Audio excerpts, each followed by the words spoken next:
At ba't mo'y tataya ang buhay ko para sa operasyon na yan? Ikikitay ba tayo dyan? Walang atang sa Jose Hernandez. Inalimutan mo na yun! Nalimutan mo naman kung paano tayo nagsimula. Hindi mo na ba naaalala kung bakit nandito tayo sa bundok? Dahil sa mga tao katulad ni Hernandez. Wala tayo nagawa ng kinalaban at si Hernandez. Basta naman tayo nagsilap. Ang nangyari kay Totoy ay nangyari sa ating lahat. Babanting na tayo ngayon. Kapag walang kinalaman sa pera, wala tayong pakialam. Ngayon ang pagkakataon para gumanti. Ang ganti ni Totoy ay ganti nating lahat. Ngayon, Rigor, gusto kong marinig ang sagot mo. Maaasahan ba kita?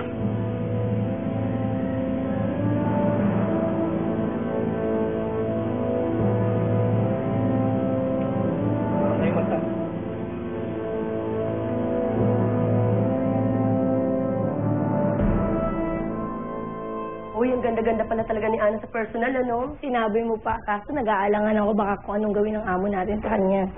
Pag nagkataon, lagot yang si Ana. Lagot si Ana? Bakit lagot siya? Ay, wala ko mang pinag-uusapan lang namin kung paano siya dudumugi ng pants niya mamaya. Yun lang po. Wala na po kami ibang pinag-uusap. Sige. Padala na ako ng juice sa kwarto ko, Manang. Okay, sige ho. Kawawang bata. Walang kamuang sa walang yan ang ama niya. Sinabi mo pa. Ay, nako. Kapag minamalas ka nga naman, buong buhay mo inintay itong pagkakataon na makarating ka dito. Pagkatapos bumiyahe ka ng pagkalayo-layo, ang ending, ikukulong ka lang naman pala dito sa kwarto. Ay. Alam mo, Connie, tama ka eh. Buong buhay kong hinintay na dumating ang pagkakataong to. Kaya hindi ko pwedeng palampasin. Teka, Ana. Sinasabi mo ba yung naisip yung sinasabi mo? Oo. Ay nako, kung nakaya kong maging sikat na singer, siguro naman kaya kong takbuhan niyang mukong nabantay niya. Wow! Adventure din sa bed, Ate. Teka. Ano balak yung dalawa? Ano balak yung gawin? Sino nagpapasweldo dito? Ikaw. Hindi naman pala, manahimik ka. Sumunod ka na lang sa akin. Tatalong kami dun sa bintana na yan pagkatapos guluhin mo yung guard. Guguluhin mo lang. Okay. Ay, ano? Uy, tatalong kayo dyan! Hoy! Ana, saan ka pupunta? Hindi mo ba alam na may Armalite yung guard? Malalaglag na ang babaeng to. Ikaw, Jeanette, na darating mo lang dito. Konsentido. Maganda pala talaga yung Ana Molina.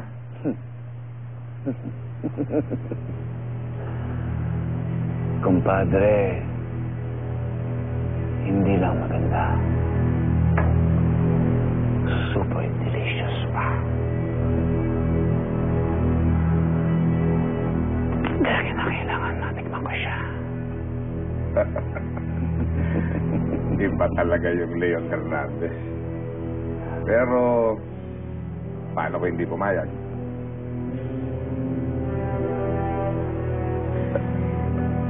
Kumpadre, sa galing mangumbinsi ng mga kaibigan ko, walang imposible, walang makakatanggi.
Ano ang nangyayari dito?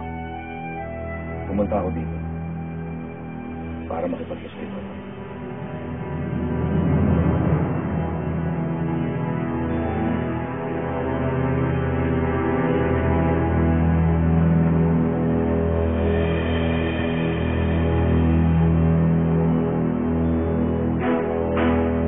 Tandaan ang pag-aayos natin.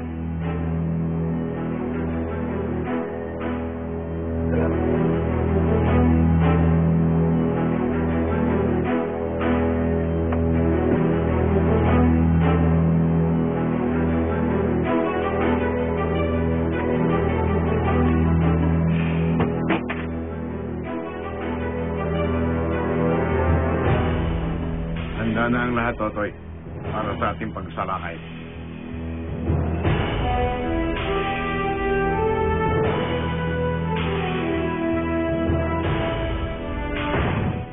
Nakikita mo ba yung nakikita ko? Mga pinya.